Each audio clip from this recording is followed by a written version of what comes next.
I'm Leslie. Welcome to this video on mastering gratitude. I am a guide that helps people grow into physical, mental, and emotional wellness. And this week, our video is on gratitude. So I hope you enjoy my pretend conversations with myself and learn from this experience and practice gratitude in your life. Hope you enjoy.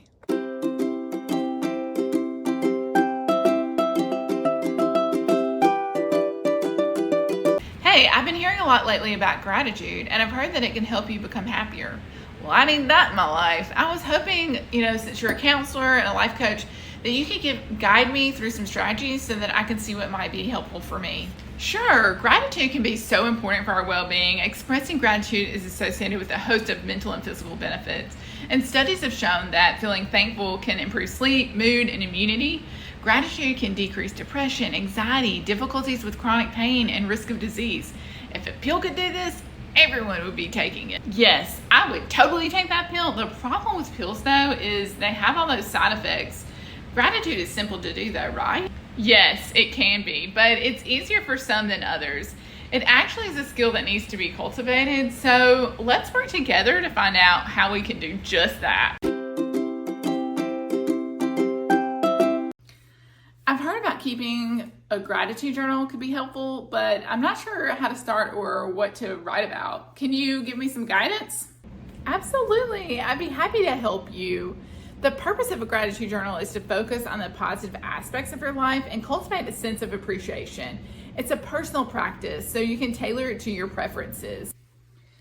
That makes sense. So how do I begin? Should I write in it every day? Yes, writing in your gratitude journal every day is a great habit to develop. It helps make gratitude a consistent part of your routine. Start by setting aside a specific time each day, even if it's just a few minutes to sit down with your personal journal. Okay, I can dedicate a few minutes before bed to write in my gratitude journal, but what should I write about? A good starting point is to write down 3 things that you're grateful for each day. And these can be, big or small. For example, you might express gratitude for a kind gesture that someone made, or a beautiful moment that you saw in nature, or even a personal accomplishment. That sounds manageable. Should I be more specific in my entries? Absolutely. Being specific and descriptive in your gratitude entries can make your journaling experience even more meaningful. So instead of stating that you're grateful for something, try to explain why. Describe how it impacts your life and how it made you feel. Like the idea of being more detailed, it will make my gratitude more heartfelt. Should I also include gratitude for myself? Yes, acknowledging moments of self-gratitude is essential as well. Recognize your personal achievements, strengths, or acts of kindness you've shown yourself. For example, if you can express gratitude for taking care of your well-being, accomplishing a goal, or practicing self-care, it's important to appreciate and celebrate your own positive qualities and actions. That's a great reminder. I often forget to appreciate myself. How do I keep my gratitude journal from becoming repetitive? That's a valid concern. To keep your gratitude journal from becoming repetitive, challenge yourself to find new things to be grateful for each day. Seek variety in your entries and pay attention to the details of your experiences and surroundings. And this is going to help you expand your awareness of the positive aspects of your life and keep your gratitude practice fresh and engaging. I see. Variety will make it more interesting. Lastly, do you have any tips on making this practice a habit? Consistency is key to making a gratitude journal a habit. Set a reminder or establish a specific routine that works best for you, such as writing in your journal before bed or during your morning cup of coffee. Over time, it's going to be second nature. And remember, be gentle with yourself. If you miss a day or two, don't stress about it. Just pick it up when you can. Thank you for all your guidance. Is there anything else that I should do along with a gratitude journal? Mindfulness and gratitude are closely intertwined, and when you practice mindfulness, you begin your attention to the present moment, fully experiencing and appreciating what is happening around you. This heightened awareness allows you to recognize and be grateful for the small joys and blessings that often go unnoticed. That sounds interesting. How can I incorporate mindfulness into my daily life to promote gratitude?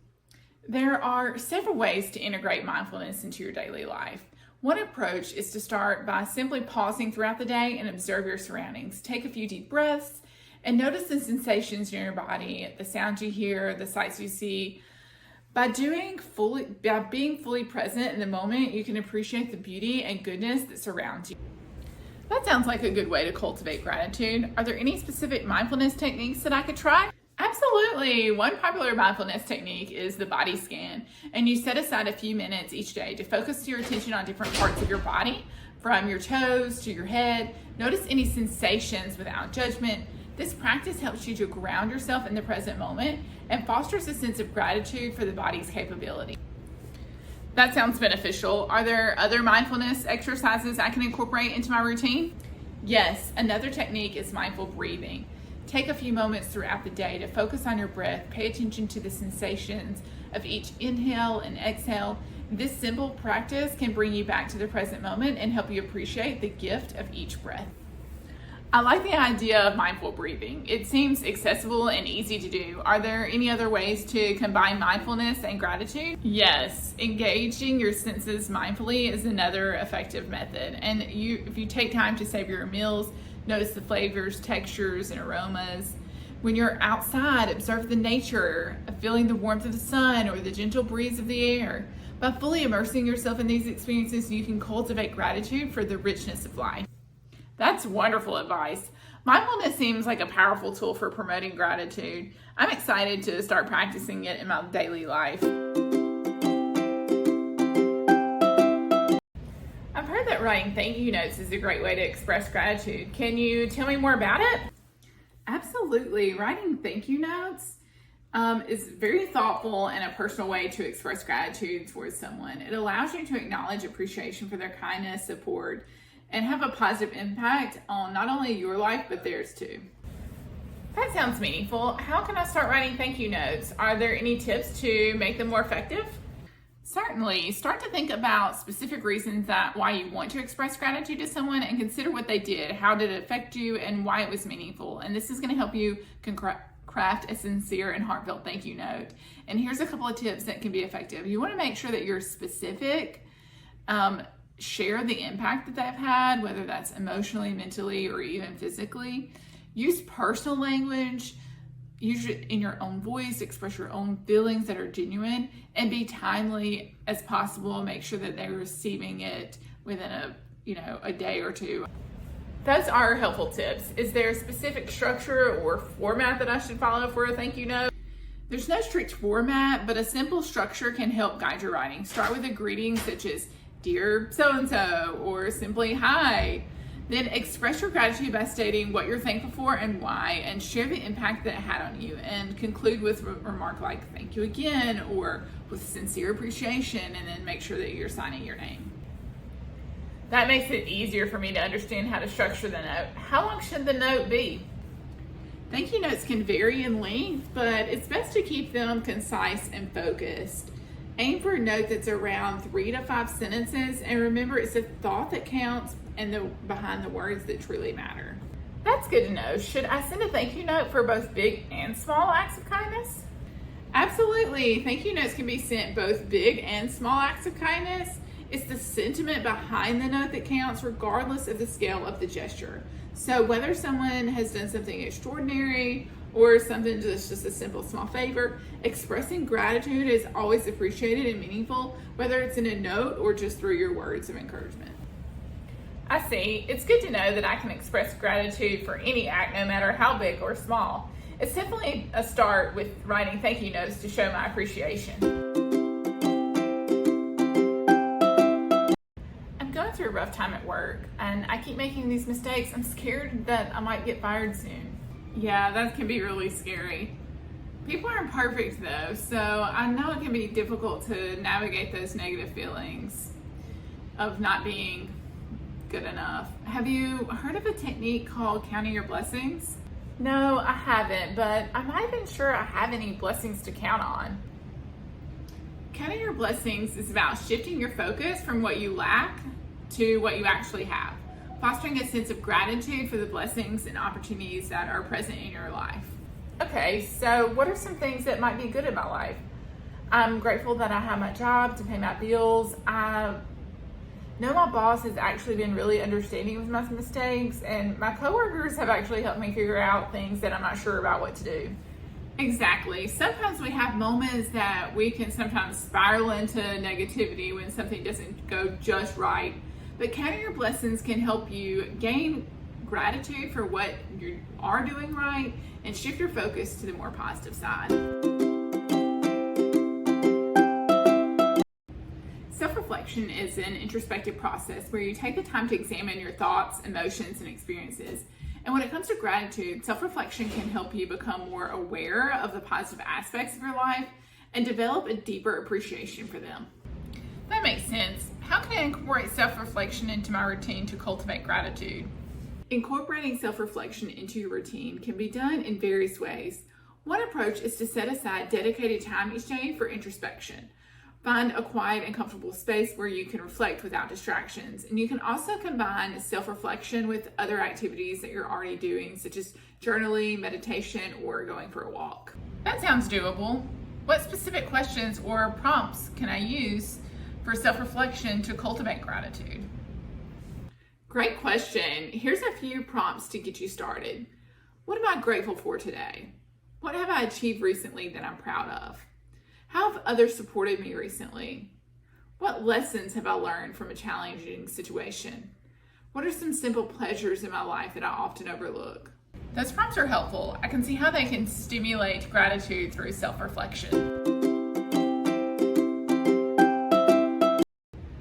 In addition to self-reflection, it's important to create reminders to practice gratitude. Oh yeah, like creating any new habit is going to require some reminders. What do you suggest I do to create reminders? Well, anything visual will help remind you that you want to do it. So like a sticky note placed in a prominent location, or even just placing my journal on my nightstand by my lamp so I'll see it and remember to write in it. Yes, that's a perfect idea. Whatever you can do to make it simple. You could even have a note in the car because that's a simple transition from one task to another. And every time you get in the car, you can remember to think of something that you're grateful for from that previous moment. I like that idea. Is there anything else I might do? Volunteering allows you to make a positive impact on others' lives, leading to a greater appreciation for your own blessings. It exposes you to different perspectives, fostering empathy and a deeper gratitude. How can I start incorporating volunteer work into my life? Identify your interest and research local organizations that align with what you want to volunteer for.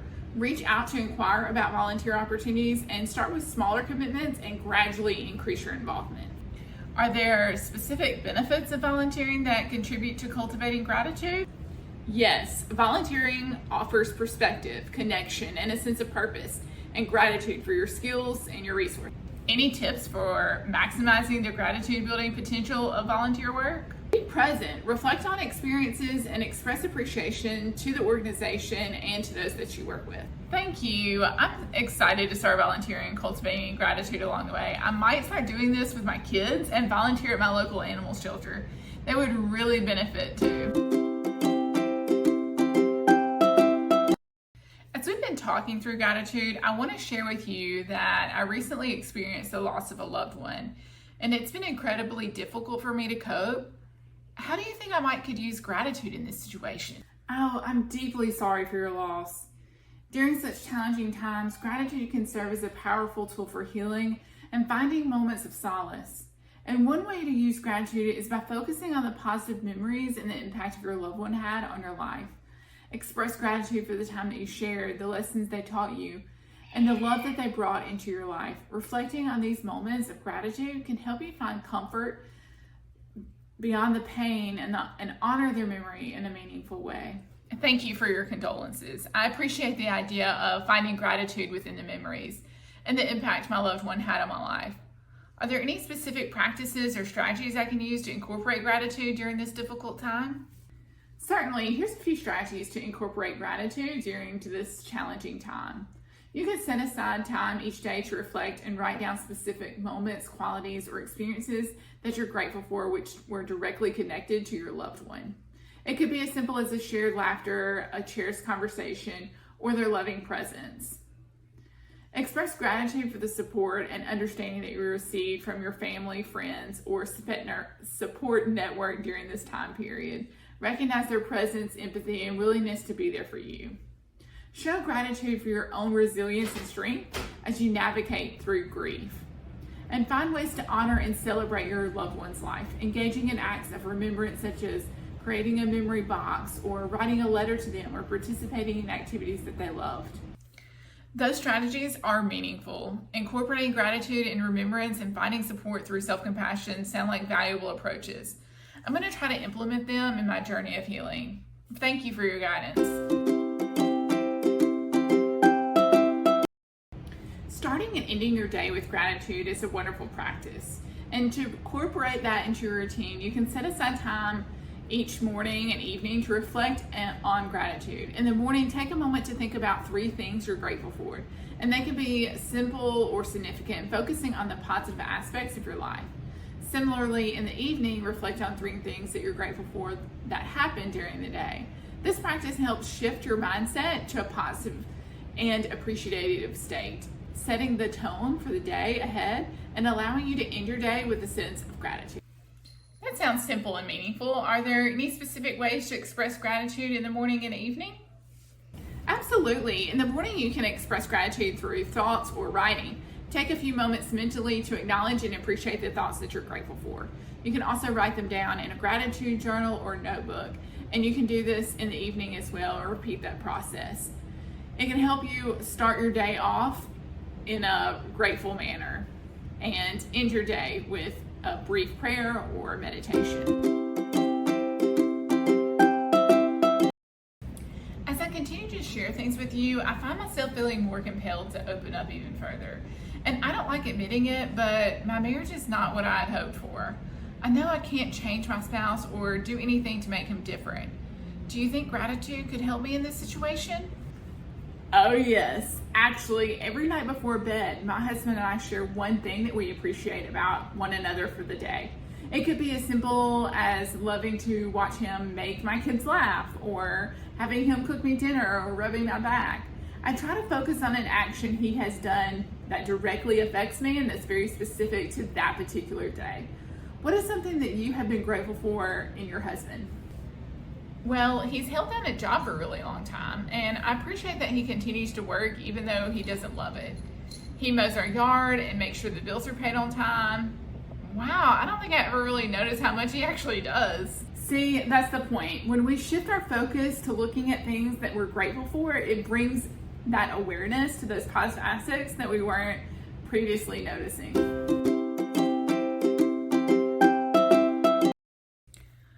Well, I'd love to do that like you and say gratitude before bed, but we go to sleep at different times. Do you think there are other options? Of course. Sometimes we can like an idea, but not know exactly how or even when to adapt it to our own needs.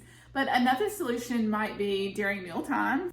Oh yeah, I hadn't thought of that idea. Yes. Meals are a great time to show gratitude. You can show gratitude for the people you are having the meals with, or even just the food that you eat and all the people who helped that food get to where it is in that moment. That sounds like your master your moment routine. Yeah, it kind of is. Master your moment at any time by cultivating gratitude, even if that's just simply during your meals.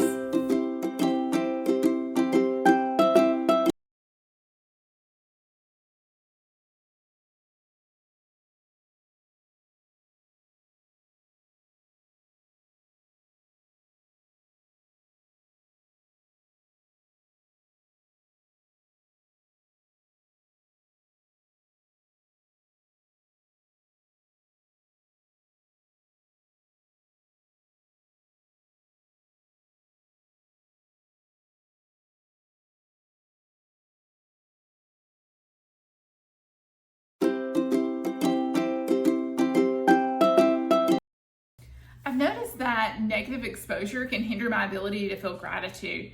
How can I limit negative exposure and create a space of gratitude so that I can flourish? That's an important observation. Limiting negative exposure is crucial for cultivating gratitude. And here's a few strategies. Have mindful media consumption and limit the negative exposure to different media. Cultivate relationships with individuals that are positive and show gratitude. Say affirmations like, I'm grateful for the abundance in my life. engage in uplifting activities like a hobby or being in nature or practicing mindfulness. Those are excellent strategies. Being mindful of media, surrounding myself with positive influences, and incorporating gratitude affirmations, and engaging in uplifting activities to nurture a more positive environment. Okay, one last thing that I think might be related to gratitude is practicing random acts of kindness. How could I do this and how does it work? Practicing random acts of kindness is a beautiful way to cultivate gratitude. When you perform acts of kindness for others without expecting anything in return, it creates a ripple effect of positivity. It shifts your focus outward, allowing you to recognize and appreciate the impact that you have on someone else's life. This in turn fosters a deep sense of gratitude for the ability to make a positive difference in the world. That sounds wonderful. How can I incorporate random acts of kindness into my daily life? Incorporating random acts of kindness into your daily life is easier than you might think. Start by looking for opportunities to help others in small, meaningful ways. It could be as simple as holding the door open for someone, or offering a genuine compliment, or helping a stranger with their groceries. These acts don't have to be grand gestures, but rather genuine acts of care and consideration. I like the idea of acts of kindness. It feels more approachable. Are there any other ways that I can practice random acts of kindness? Absolutely, and here's a few more ideas.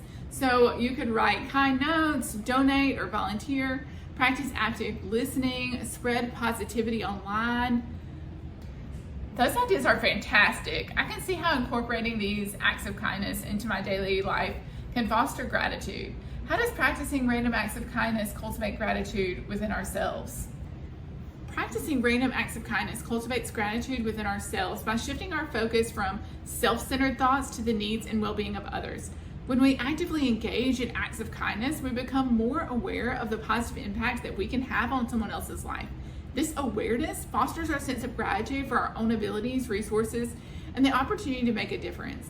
It also opens our hearts and minds to the kindness and goodness that exist in the world, leading to a deeper appreciation for the interconnectedness of humanity. I love the idea of interconnectedness and how acts of kindness can create a positive ripple effect. I'm excited to incorporate more random acts of kindness into my daily life and cultivate gratitude along the way. That's wonderful to hear. Embrace the joy of practicing random acts of kindness and let gratitude flow naturally. Remember, even the smallest acts of kindness can have a profound impact on others and on your own sense of gratitude. If you have any more questions or need further guidance, feel free to ask. Wishing you a fulfilling journey of kindness and gratitude. So empathy can't really be cultivated by just watching these videos. It really takes action. And I actually have a whole Master Your Moment routine that is 6 self-care practices that's specifically designed to help you cultivate more empathy. You can find this on masteryourmoment.net, and it will provide you with meditations and affirmations and visualization techniques and journaling prompts and other videos that can help you cultivate more empathy this week.